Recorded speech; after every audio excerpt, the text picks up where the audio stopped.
mwe mubadde mukimanyi nti nno jjajja Ichuli mulamu. Omusajja ono yandibanga mulamu era ng'abantu bano eno bandibanga baatuzannya akabadiya. Naye kano we kaba akabadiya omuntu eyawandiika script eno bannange yaani aba mugezi ekimala, aba yasoma ekimala, kubanga omuntu okuyiiya n'okufoojinga engeri gy'agenda okufaamu, ono omuntu abeera genius. Ekinjogeza nti nno omwami ono yandibeeranga mulamu olw'ensonga nti buli kigenda mu maaso mu ggwanga erya Uganda akyogerako. Ng'era kino eno kizibu nnyo okukakasa omuntu nti omuntu ayogera mufu, olw'ensonga yandibanga yapredictinga ebinaabaawo mu ggwanga erya Uganda. Sooka otuule okirowoozeemu, twalayo akaddeko katono, otuule wansi otandike okulowooza kino kibeerawo kitya. Ichuli mulamu oba mufu? Kati nno kino nno kyatandisa n'otabula Abannayuganda era nga bangi bagamba Ichuli yandibeera nga teyafa, nga alabika yeewamba, alabika baazanya buzanyisa eti ne batugamba nti afudde, naye ate n'amaziika twagala abakikikyo.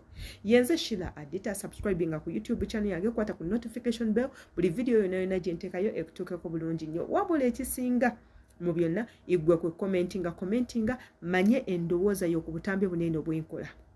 Nsangayo ku Instagram embeerako bulungi nnyo, ku TikTok embeerako atera ne ku Facebook. Tugenda batwalako mu butambi bwa jjajja Ichuli nga predictinga okufa kw'omugenzi Ssegirinya. Teekako n'obutambi obulalalala ate era tubeere nga tukomawo.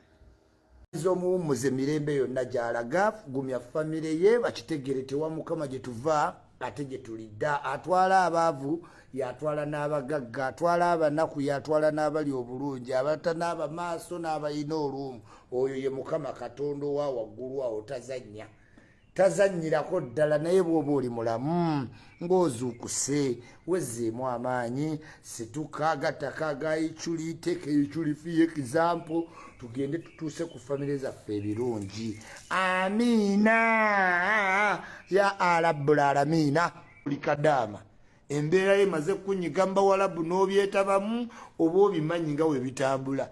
Omala gajegera nti wafuna wifi n'essimu, abantu ne bakuwa obudde oba byoyogerako obimanyi. Wuliriza Ichuli, abalala baleke mukwano, abalala baleke. Wanfunanga kirabo olinzijawa, sente mmeka z'oyinza okumpa? Omukeeze atakulwisa, atalinda ati abalala bazuukuke. Impact ennene. Sigamba mbu share my video, simanyi bw'otuuka nyiga emoji, teekeraako mu group, not at all. Ogenda gye batakuyise. Stop this habit. Oyo okujja ne mweseseza ku gate. Oseka nani? Lya buli wooli, oba Rolex oba ki, olunaku lugenda sigala nnomo. Olowooza ki ku butambi obwo bwe nkuteereddeyo? Naawe wandibanga oyina endowooza ng'eyange oba ng'ey'Abannayuganda abalala abagamba nti nno jjajja Ichuli mulamu, oba ababeera wali ne bagamba omwami ono yandibeeranga mulamu ng'ayina we yagenda, oba si ekyo nga battamu omuntu mulala gw'ate abaffe. Ichuli buli kigenda mu maaso ye yali akimanyi, oba Ichuli ayina we yeekweka ng'ayogera n'asonga. Nze nkimanyi bantu bangi nnyo muli eyo, nammwe mukyebuuza, nange nkyebuuza, sigenda balimba, naye ate ekisaana ekituuka ne ŋŋamba Ichuli bamukuba amasasi, abantu balaba ku mulambo gwe, Ichuli yaziikibwa, abantu baakungubaga, abantu baakaaba. Ate ekisinga n'okuŋŋambisa nti Ichuli yafa, yedduwa ye ebeerayo buli luvannyuma lwa mwezi gwe yafiiramu n'ennaku z'omwezi bamukolera eddwa. Ekyo kyekindeetera ogamba nti Ichuli yafa. Katugambe nti Ichuli ono yalimu obwa profeti nga predictinga ebintu ebigenda okujja mu maaso, n'agamba nti oba kino kijja bbaawo, kino kigenda kubaawo according ku ngeri gye yalinga alabamu ebintu. Gw'olowooza ki? Kubanga ebyajaluuna okuba nti awa Bannayuganda obutwa Ichuli yabyogera. Okufa kwa Ssegirinya yakwogera.